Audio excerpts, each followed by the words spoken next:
Channel A1 TV, হৃদয়ের স্পন্দন। সন্ত্রাসী চাঁদাবাজ তার কোনো রাজনৈতিক পরিচয় নেই।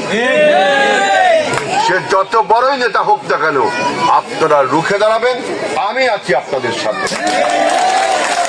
প্রশাসনকে বলবো, প্রশাসনও আপনাদের সাথে থাকবে ইনশাআল্লাহ। সুতরাং এই এলাকায় শান্তির পরিবেশ সৃষ্টি করতে হবে। রাজনৈতিক কার কি পরিচয়, এটা রাজনীতির মাঠে। আমরা এখানে এসেছি আপনাদের সন্তান হিসাবে, আপনাদের ভাই হিসাবে, আপনাদের এই গ্রামের মানুষ হিসাবে, মানুষকে ঐক্যবদ্ধ করবার জন্য। কি জন্য ঐক্যবদ্ধ করব? আমাদের এই গ্রামের উন্নয়নের প্রয়োজন আছে, তাই না? কি উন্নয়ন? আমাদের ছেলে মেয়েগুলো যদি সত্যিকার শিক্ষায় শিক্ষিত হয়ে না উঠতে পারে, তাহলে কি আমাদের এই সমাজটা আলোকিত হবে? আমাদের পরিবারের আয় উপার্জন বৃদ্ধি পাবে? না। আমরা কিভাবে শিক্ষার উন্নয়ন ঘটাবো? আমরা স্বাস্থ্য চিকিৎসার উন্নয়ন ঘটাবো।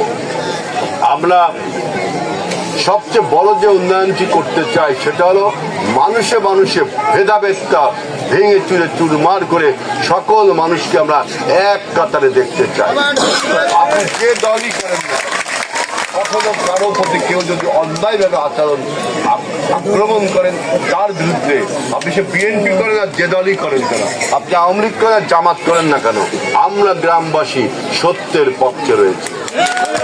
এবার দলের কিছু কিছু কাজ আমাদের এই দেশকে উন্নয়নের পথে এগিয়ে নিয়ে গেছে। যেমন দেখেন, এই যে বিধবা ভাতা আর বয়স্ক ভাতা আপনারা পান না?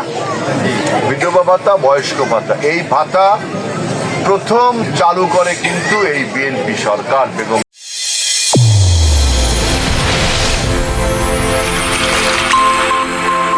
চ্যানেল A1, হৃদয়ের স্পন্দন।